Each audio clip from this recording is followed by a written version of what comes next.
இப்போ வந்து இந்த இன்க்ரீடியன்ஸ் பார்த்துக்கோங்க. நான் ஒன்று சொல்லிட்டு வரேன். ஏலக்காய், ஜாதி பத்திரி, மிளகு, லவங்கம், பட்டை, மராட்டி மொக்கு, சோம்பு, அன்னாசிப்பூ, கல்பாசி, கொரியாண்டர் அதாவது தனியா, மிளகா, பிரிஞ்சி இலை, சீரகம், கடலப்பருப்பு, மஞ்சள், உப்பு. ரெசிபியே அதுதான். 2 கை தனியா. வர மிளகாவா போடுங்க. அப்போ இது வர மிளகானா அது போகிற மிளகாவா? இருடா. சோம்பு ஃபஸ்ட்டு வந்து டோஸ்ட் பண்ணிக்கிறேன். இப்போ வந்து கடலைப்பருப்பு. அது என்னது? கடலைப்பருப்பு. இப்போ வந்து அது என்ன பேரு? மராட்டி மொக்கு. யாரு முக்கு? 4 கப்பா. மிளகு, லவங்கம், மேக்ஸிமம் கலர் உங்களுக்கு கொடுக்கும். டீப் ப்ரௌன் கலர் கிடைக்கும். உளுந்தம்பருப்பு வச்சுட்டு ஃபைன் பவுடர் பண்ண போகிறோம். ஆமாப்பா, அதுக்குள்ளே 5 நிமிஷத்தில் முடிச்சிடுவேன். முடிச்சிங்க. நான் மசாலா பண்ண ஆரம்பிச்சிடுறேன்.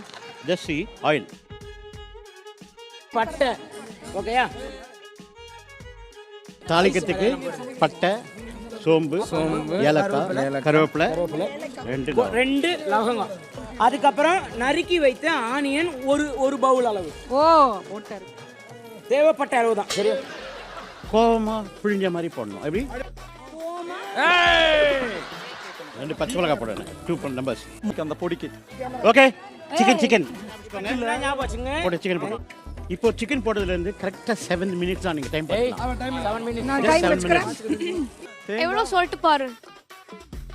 Now I'm just adding chicken almost 75% cooked. இது மீதி வந்து இதுல குக் ஆயிடும். சரியா?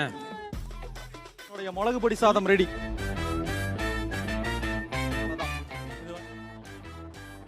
அப்ப இன்னும் 1 மினிட் இருக்கு. ஆயிடுச்சு.